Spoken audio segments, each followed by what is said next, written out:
I just had to let you know you're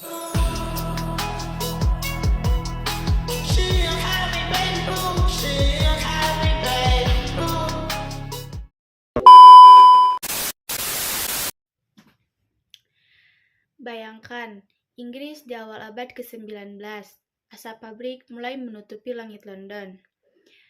Revolusi industri sedang meledak, tapi ada satu masalah besar, rakyat kelaparan.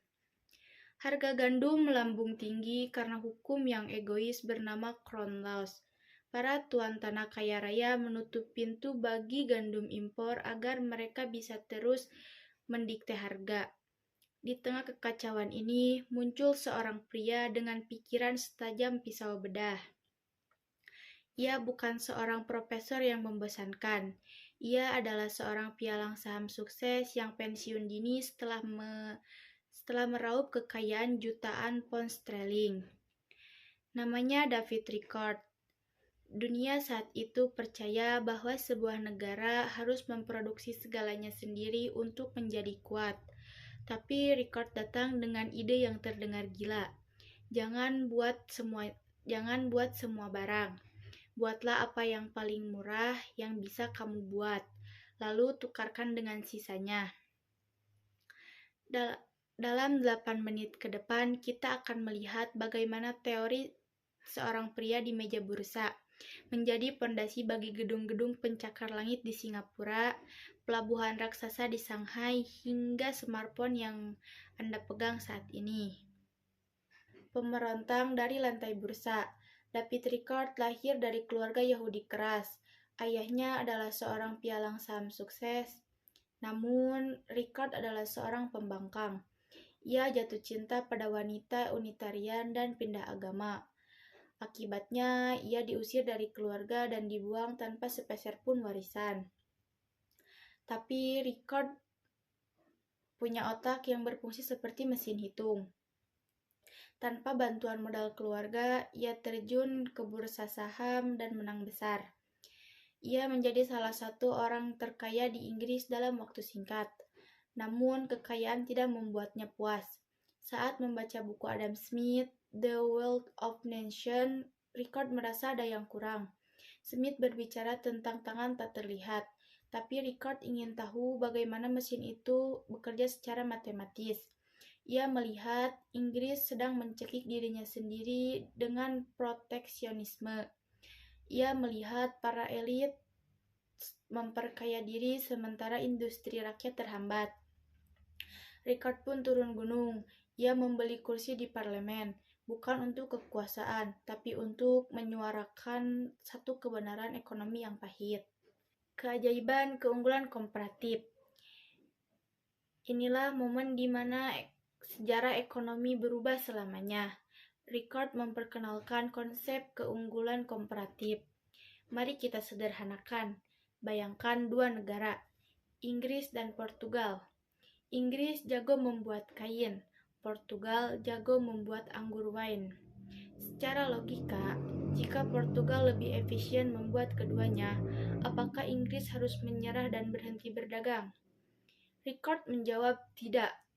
Ia membuktikan melalui angka bahwa meskipun satu negara lebih lemah dalam segala hal, mereka bisa tetap untung jika fokus pada hal yang paling tidak buruk yang mereka lakukan. Jika Inggris fokus pada kain dan Portugal pada anggur, lalu mereka bertukar, total kekayaan dunia akan bertambah. Ini adalah logika yang melawan insting manusia yang ingin serba bisa. Ricardo mengajarkan kita bahwa spesialisasi adalah kunci kemakmuran. Dunia bukan tentang siapa yang menang mengalahkan yang lain, tapi bagaimana kita saling melengkapi melalui perbedaan. Perang melawan tuan tanah. Namun, ide Ricardo adalah ancaman bagi penguasa. Ia menyerang kaum aristokrat, para pemilik tanah Renros yang menurutnya adalah benalu ekonomi. Ricardo berargumen bahwa seiring pertumbuhan populasi, harga sewa tanah akan naik dan mencekik keuntungan pengusaha serta upah buruh. Ia menyebut ini sebagai the stationary state, kondisi di mana ekonomi berhenti tumbuh karena semua uang habis hanya untuk membayar sewa tanah. Ia berteriak di parlemen, hapus hukum gandum, biarkan rakyat makan roti murah dari luar negeri. Rickard meninggal mendadak pada usia 51 tahun karena infeksi telinga. Sebelum ia melihat hukum itu dihapus, tapi benih yang ia tanam terlalu kuat untuk dicabut. Beberapa dekade kemudian, Inggris menghapus proteksionisme dan menjadi bengkel dunia, memimpin era globalisasi pertama berkat logika Rickard. Dunia dalam warisan Rickard. David Rickard mungkin tidak punya karisma seperti politisi ulung, tapi ia punya kejujuran yang intelektual. Hari ini teorinya masih diperdebatkan. Kritikus mengatakan teorinya memicu ketergantungan negara miskin, namun fakta tetap berdiri. Setiap kali sebuah negara menutup diri dan mencoba memproduksi segalanya sendiri, mereka cenderung jatuh miskin. Dari Rickard, kita belajar bahwa ekonomi bukan ego nasionalisme yang sempit. Ekonomi adalah tentang kerjasama, efisiensi, dan keberanian untuk mengakui bahwa kita butuh orang lain untuk maju. Ia memulai sebagai pialang yang mencari untung, namun berakhir sebagai pahlawan yang memberi makan dunia dengan logika. Terima kasih.